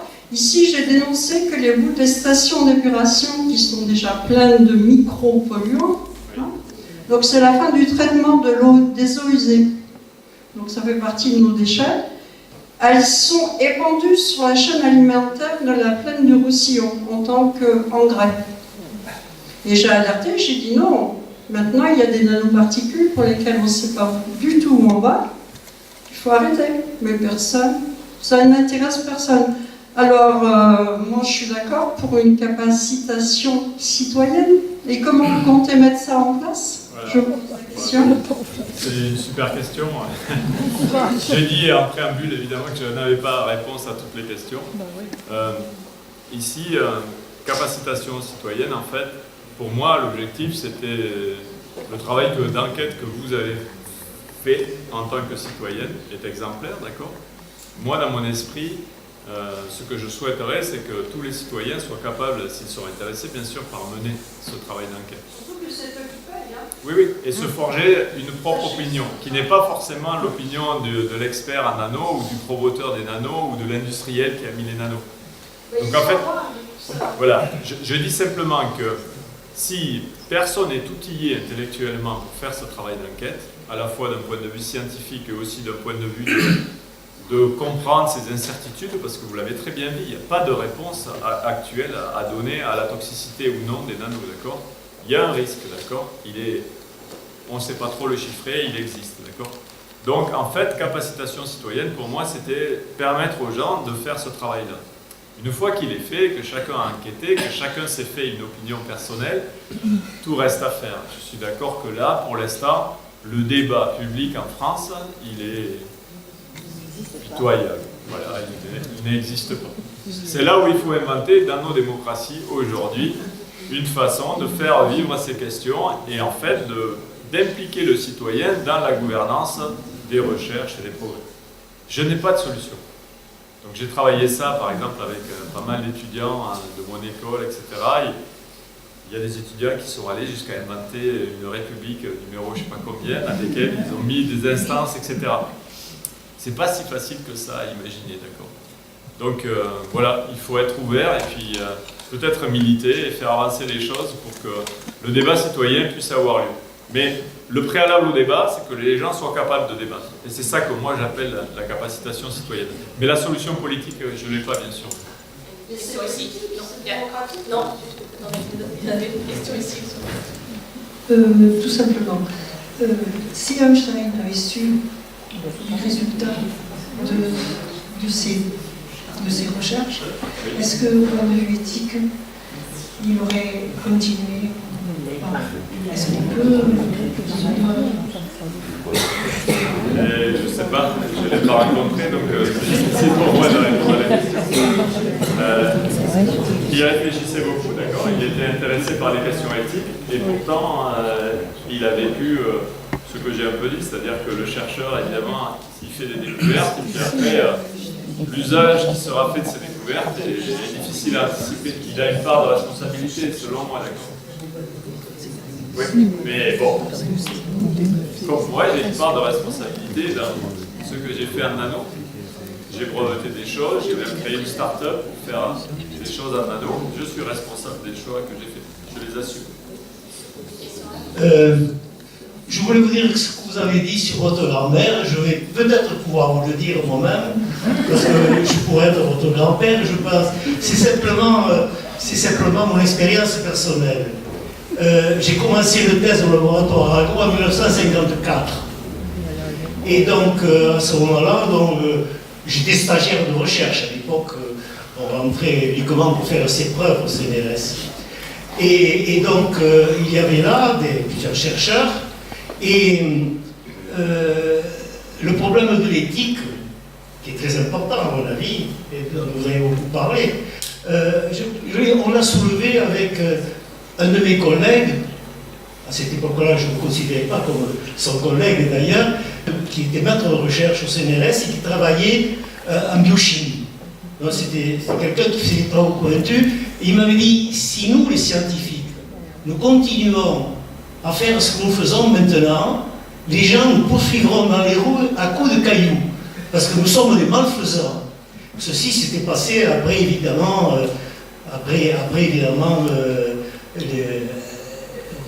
l'arme atomique.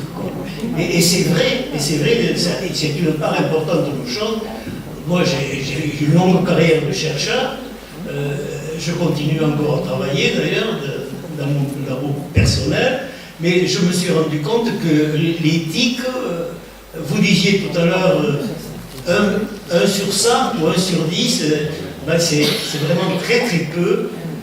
Et c'est un gros danger, en effet, de ne pas avoir cette conscience du mal que l'on peut faire en apportant des améliorations techniques qui sont souvent malfaisantes. Évidemment, quand moi j'ai commencé à travailler, on avait une machine à écrire simplement. On n'avait pas encore. On connaissait la table de multiplication et on utilisait en mathématiques tout ce qu'on pouvait. Alors que comme je travaillais en écologie, on commençait à faire des statistiques. Et je vous assure que ce n'était pas facile, les moyens qu'on avait.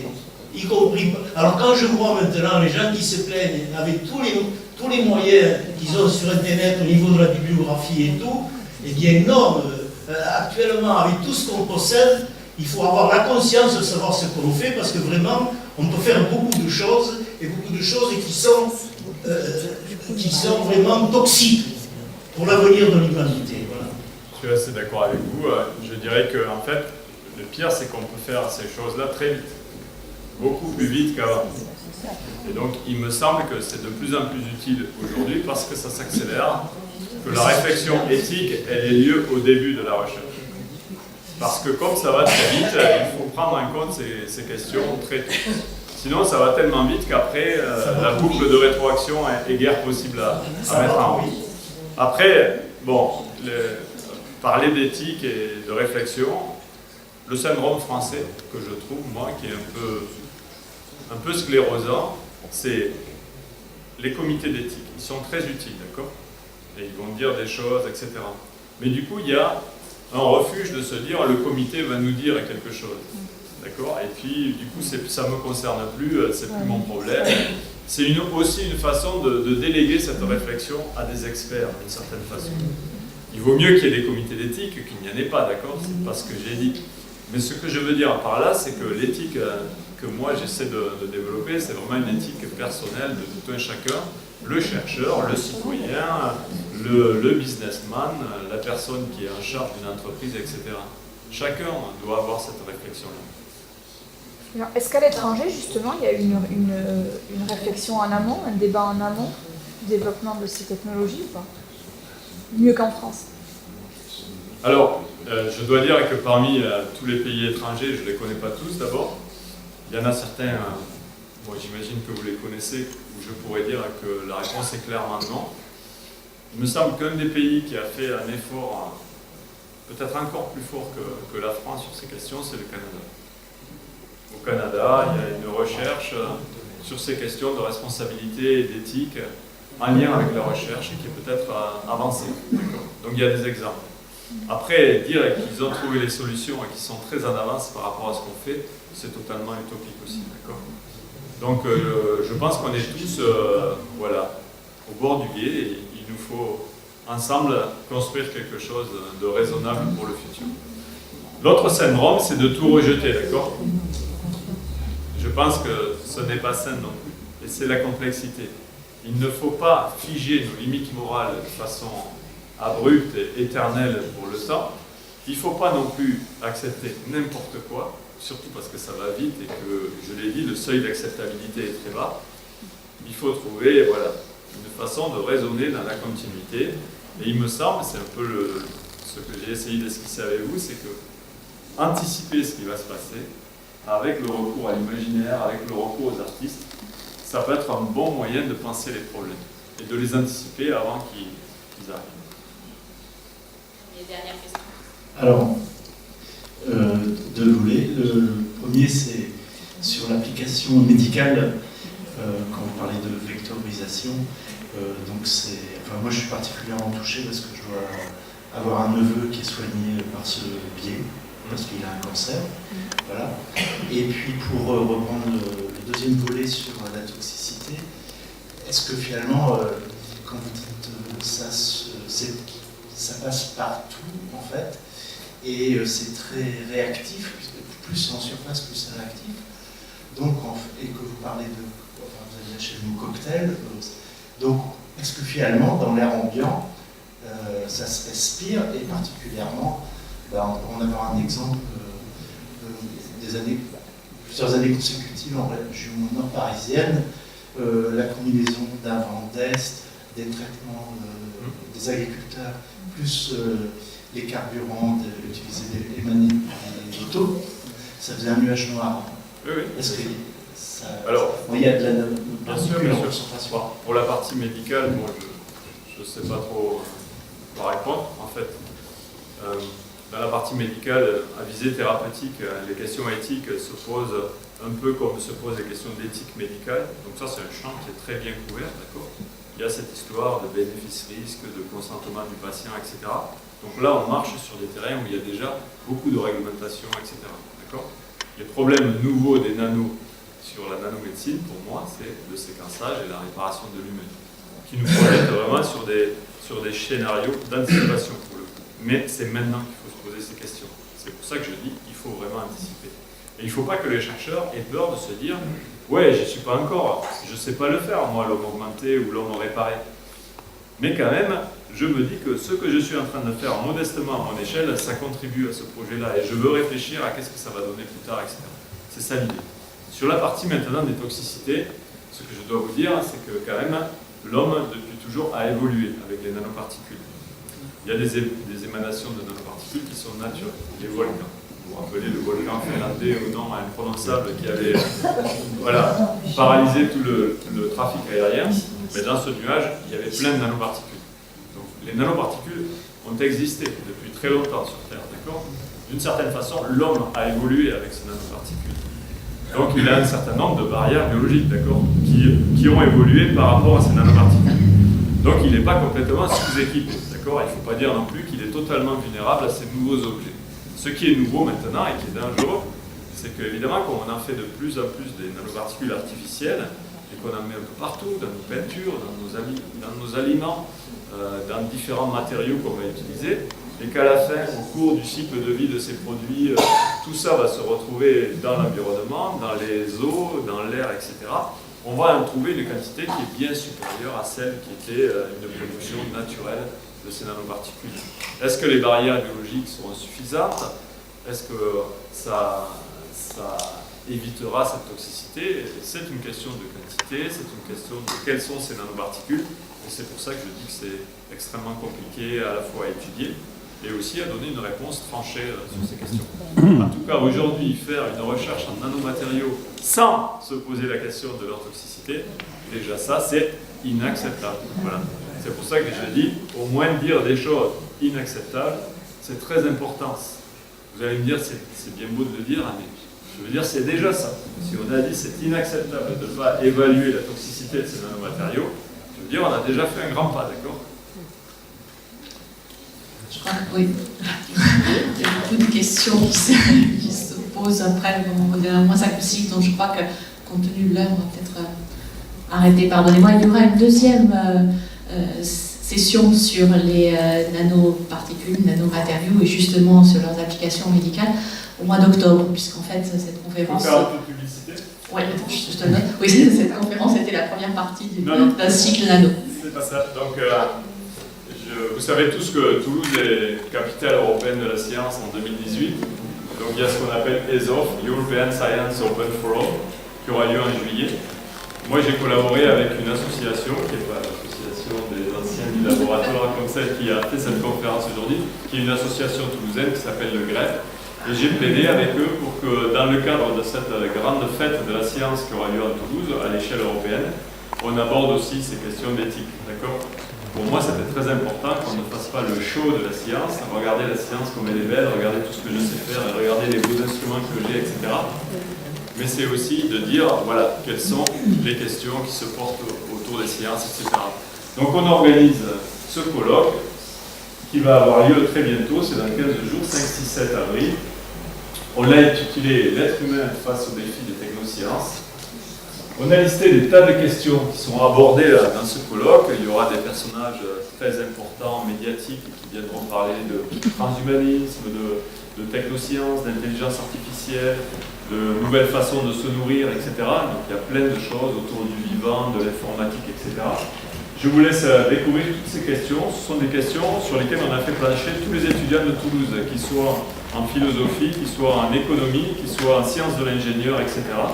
Il y a plein d'étudiants qui ont réfléchi à toutes ces questions, qui sont des questions très compliquées, d'accord? Moi, j'ai animé 80 étudiants de l'INSA qui ont réfléchi par groupe à toutes ces questions, d'accord? Ce colloque est ouvert à tout le monde. À Toulouse, c'est pas bien loin d'ici, d'accord? Si vraiment vous avez envie de porter votre voix, ou d'écouter, ou de découvrir des choses peut-être plus profondes, mieux dites que celles que j'ai dites aujourd'hui, n'hésitez pas à participer à ce colloque dans notre belle ville rose. Et c'est à Purpan. Alors, il se passe, ça va, oui, à l'hôpital Purpan, enfin le nouvel hôpital qu'on appelle Pierre-Paul Riquet, où il y a un grand amphithéâtre et une salle de conférence. Merci beaucoup.